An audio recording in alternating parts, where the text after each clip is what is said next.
justement sur le pelage de la limitante interne dans le cadre d'une OVCR et d'un Ozurdex. En fait, c'était un patient qui avait une hypertonie avec l'Ozurdex qui était à 45. Et du coup, moi, je me suis dit, bon, tant qu'à ce que j'enlève l'Ozurdex, là justement avec une pompe à contrôle de débit, et vous voyez avec l'aiguille, là on peut faire rentrer, vraiment bien contrôler le débit, le faire rentrer dans la gueule du vitréotome. Je me suis dit, je vais en profiter pour faire le pelage en même temps.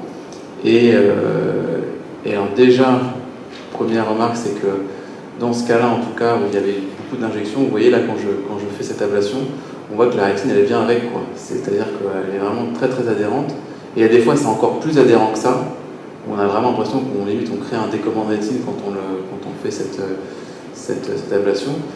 Et justement, je voulais avoir un peu votre avis sur ce que vous faisiez ou ce que vous aviez vu au niveau chirurgical en termes de technique.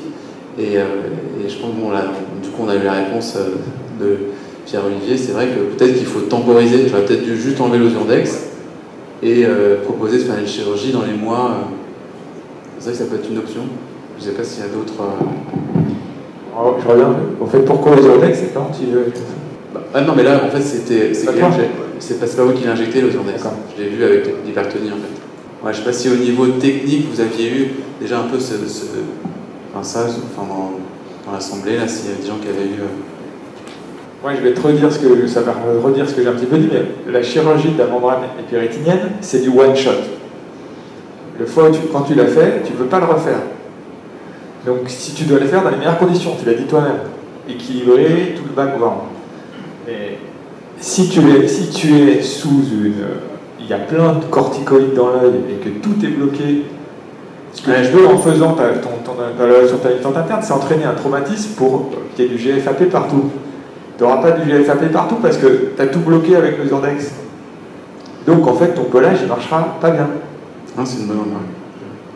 Donc c'est pour ça que je préfère faire des... Si on doit faire quelque chose, parce que il faut bien, dans la vraie vie, on ne peut pas s'imposer et dire non, faut pas faire d'anti-EGF, vous êtes tous des cons, faites pas d'anti-EGF, on ne peut pas le faire. Donc je préfère discuter et dire faites d'anti-EGF et on paiera après, plutôt qu'on fait de Zurdex. Qui crée la forte adhérence de la membrane. Tout dépend du contexte, si c'est une occlusion, enfin s'il y a l'ischémie, les ischémies favorisent, je trouve, des membranes plus adhérentes. Mais est-ce que c'est l'Ozurdex qui favoriserait l'adhérence? Je ne suis pas convaincu. Peut-être que j'ai mal compris ce que tu as dit, Alex. Non, je vais reprendre ça. Je ne pense pas que Pierre-Olivier dit ça. Ce qu'il a dit, c'est que c'est mieux d'opérer sur un œil frais qui n'a pas été déjà contaminé par des médicaments avec une réaction. En fait, puisque vous cherchez à faire une réaction, comme avait décrit Didier et puis Claude aussi sur son travail, Claude Gaucher, sur le travail de la physiopathologie, de l'effet du pelage de la limitante interne, il faut avoir une réaction cellulaire naturelle. La limitante interne rétinienne qui va vous le fixer de façon extrêmement solide, comme des étais. Par contre, vous n'aurez toujours pas la réaction des cellules de Müller. Donc, lorsque vous allez intervenir pour enlever, pour provoquer cette stimulation des cellules de Müller, vous allez avoir beaucoup de mal parce que vous allez être obligé de lutter contre l'adhérence astrocytaire. Voilà, c'est simple. Donc, en fait, l'Ozurdex, moi, il me semble, c'est pas une bonne idée. Et enfin, je ne sais pas, après, c'est à vous de voir, évidemment, sur votre expérience personnelle. Et vous le voyez sur le cas qu'avait montré Didier sur une thrombose veineuse qui était très, très ancienne et évoluée. Vous aviez vu ce critère-là qui va être intra-rétinienne sous la limitante interne. Et les cellules qui sont sous la limitante interne, elles vont envoyer des digitations qui vont fixer votre limitante interne. Et là, vous ne pourrez plus l'épeler. Alors, en fait, l'Ozurdex, il n'aura pas lutté contre cette prolifération astrocytaire, puisque la prolifération astrocytaire, elle est liée à l'ischémie. Vous n'aurez pas guéri l'ischémie. Donc, votre Ozurdex, il va avoir servi à rien. Il va empêcher, en plus, parce que dans l'œdème rétiniaque, les guérisons spontanées, à mon avis, elles viennent du fait que votre neuroépithélium finit par être décollé de l'épithélium pigmenté. On le voit d'ailleurs sur vos OCT, et moi je le vois en anapathe. Et donc, lorsqu'enfin la rétine, le neuroépithélium se soulève, vous avez un arrachement des photorécepteurs de l'épithélium pigmenté rétinien et surtout des prolongements des cellules de Müller qui vont vous entraîner une gliose transrétinienne et par moments des guérisons spontanées. Vous comprenez? C'est pour ça que lorsque vous dites, par moment c'est bien d'attendre, vous ne comprenez pas du tout. Mais Didier, tu ne vois pas les images? Il ne faut pas être si compliqué. Il ne faut pas être si compliqué. Juste un mot, l'inflammation est un processus de guérison. Hein? Bon, l'inflammation, ça nous fait chier l'inflammation parce que quand on a un rhume, on a le nez bouché ou quand on a mal au coude quand on a une inflammation. Mais l'inflammation est un processus de guérison. Mettre un anti-inflammatoire, c'est mettre un produit qui va lutter contre les processus de guérison. Donc, arrêtez et d'autant plus que comme c'est marqué dans la chaîne, et ça s'est prouvé maintenant par les dernières données de la neuroscience, les pro-inflammatory factors entraînent une augmentation de la gliose des cellules Müller. Il y a Madinier qui a fait une thèse dessus, il y a tout un tas de gens qui ont fait des thèses dessus. Donc quand on met un anti-inflammatoire, on diminue la réponse gliale müllérienne, donc on diminue la réparation.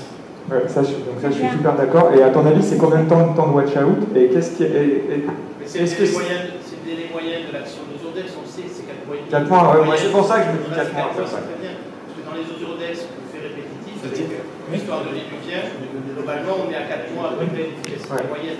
Et juste Didier, alors si tu mets dans l'anti-VEGF, on est d'accord que tu agis moins sur tout le schéma. Ah oui, beaucoup moins. Ouais, donc il y a moins d'inconvénients à mettre en anti-VEGF. Bien sûr. Mais alors, quid de vitalisation des aliénés scoliques? Sur le segment antérieur, tu diminues l'inflammation du segment antérieur qui va diminuer du coup le facteur inflammatoire. Enfin, je voulais juste dire ce qui est très logique avec l'ischémie chronique et l'adhérence. On discutait tout à l'heure, les ischémies chroniques, on a des fois des déchirures. On a l'explication avec l'astrocytose. Et l'adhérence à la limitante, tu tires et tu as la déchirure. Et les mauvais résultats des cas chroniques que tu as eu, les deux, avec une ischémie, donc c'est pas l'inflammation. Même si tu pèles, la limitante interne, tu n'auras pas. C'est trop tard en fait. Donc c'est logique. C'est un cas clinique. La vidéo en soi, elle n'a pas tellement d'intérêt, c'était plus pour amener des discussions.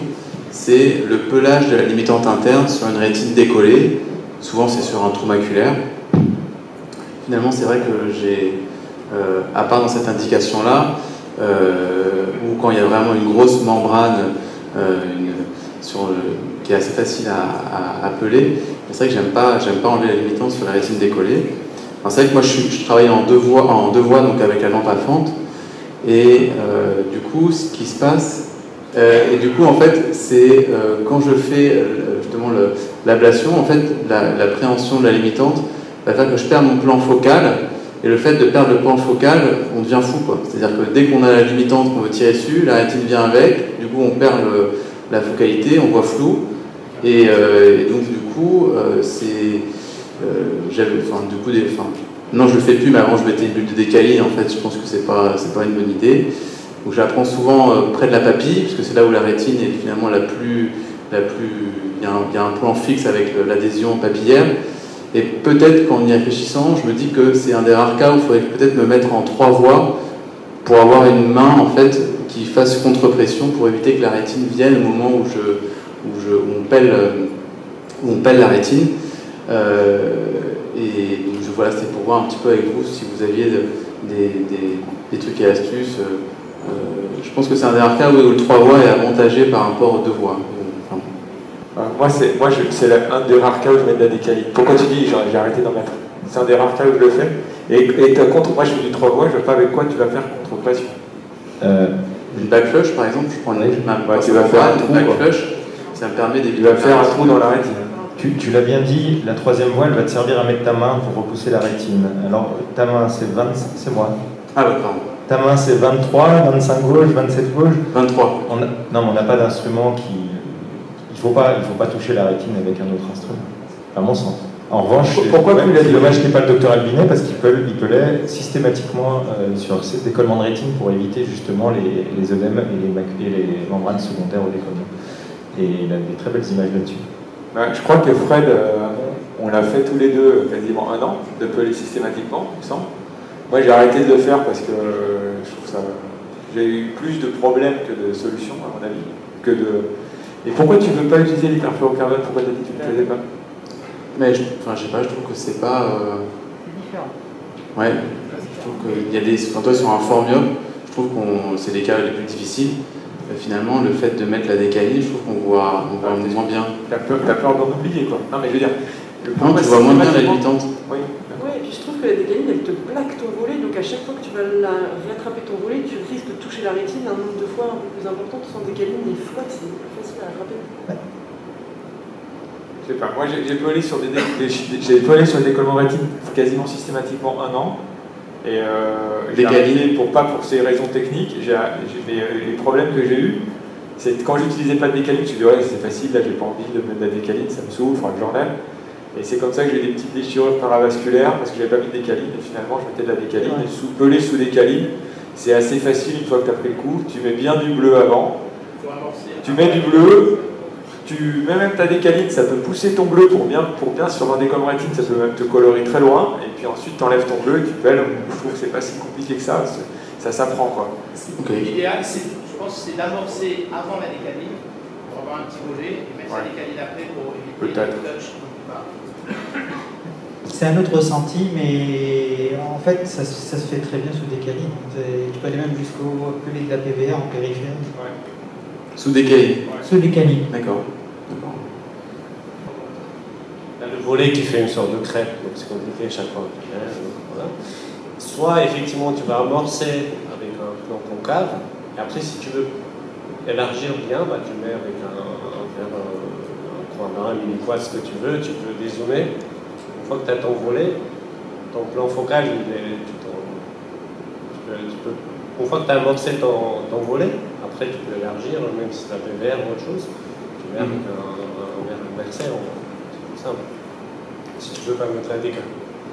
Ça t'évite justement, parce qu'effectivement c'est compliqué.